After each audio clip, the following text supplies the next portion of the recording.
Climate change is no longer a future problem for cattle farmers, it's already here.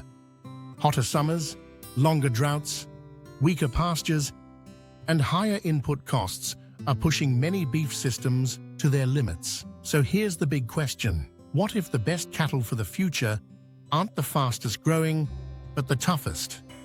Today, we're looking at Boran cattle, a breed developed in some of the harshest environments on Earth. They don't rely on expensive feed, heavy shelter, or constant vet care, yet they keep producing. By the end of this video, you'll understand why Boran cattle are seen as climate resilient, where they truly shine, and whether they could play a major role in the future of beef farming. But before we talk about Boran cattle, let's first understand what climate-resilient beef farming really means. When we talk about climate-resilient beef farming, we're not talking about record-breaking weight gains or show-ring cattle. Climate-resilient cattle are animals that can keep producing even when conditions get tough. That means they handle heat without shutting down. They survive drought and poor pasture. They stay fertile under stress. And they need fewer inputs like grain, housing, and vet treatments. In the past, beef farming focused on one main goal: maximum production in ideal conditions. But today, many farmers are asking a different question. Which cattle can still perform when conditions are not ideal? This shift is exactly where breeds like Boran cattle start to stand out. To understand why Boran cattle fit this idea so well, we need to look at where they come from. Boran cattle come from East Africa, mainly regions that are now part of Kenya and Ethiopia. These areas are hot, dry, and unpredictable. Rainfall is seasonal, pasture quality changes fast, and droughts are common. For centuries, Boran cattle were not raised in feedlots or controlled farms. They were shaped by natural selection in pastoral systems, where only the toughest animals survived and reproduced.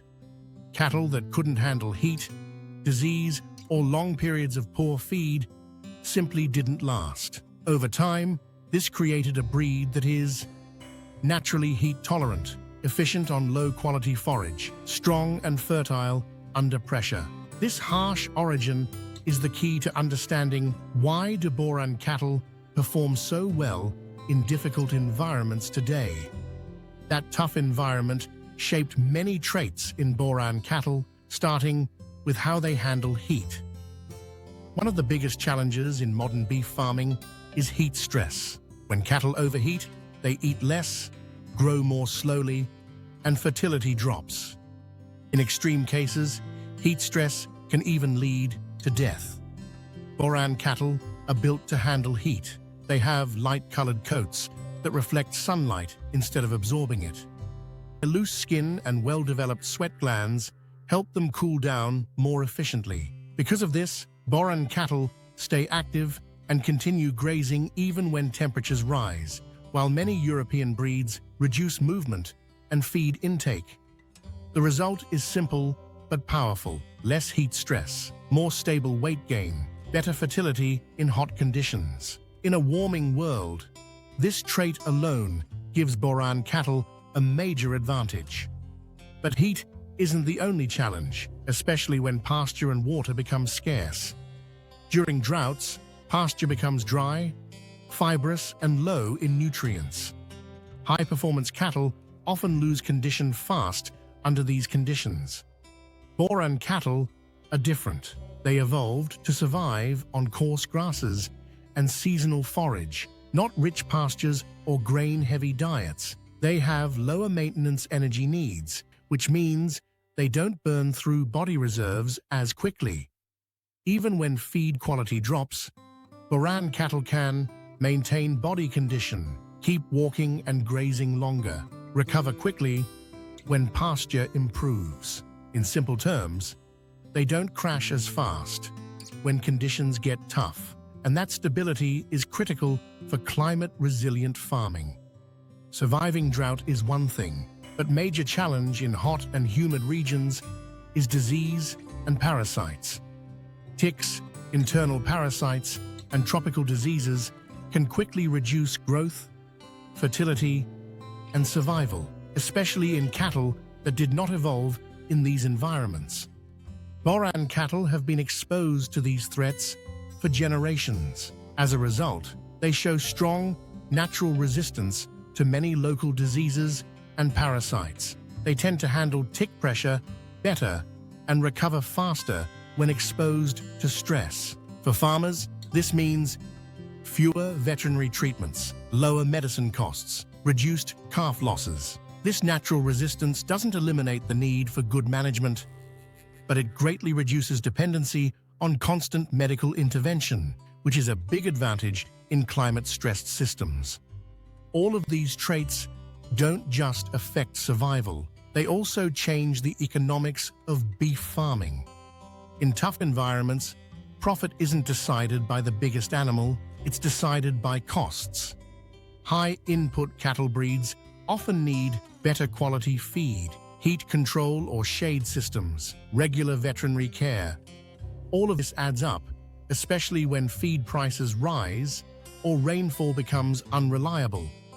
Boran cattle work well in low-input systems. They rely more on natural grazing, need fewer treatments, and stay productive without heavy support. While they may not grow as fast as feedlot-focused breeds, they often cost much less to maintain. For many farmers, this means better survival during bad seasons, lower financial risk, more stable profits over time.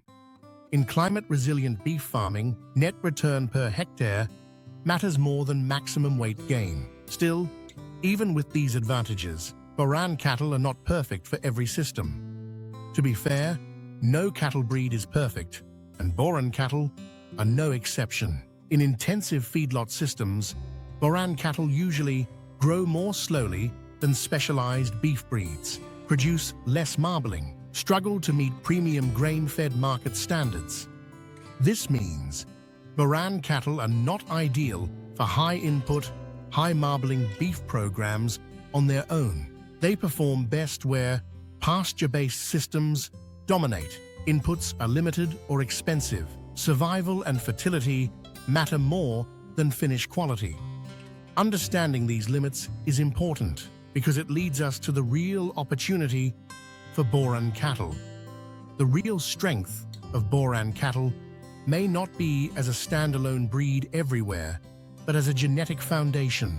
By crossing Boran cattle with modern beef breeds, farmers can combine the best of both worlds. For example, Boran crossed with Angus can improve heat tolerance and fertility while keeping good carcass quality.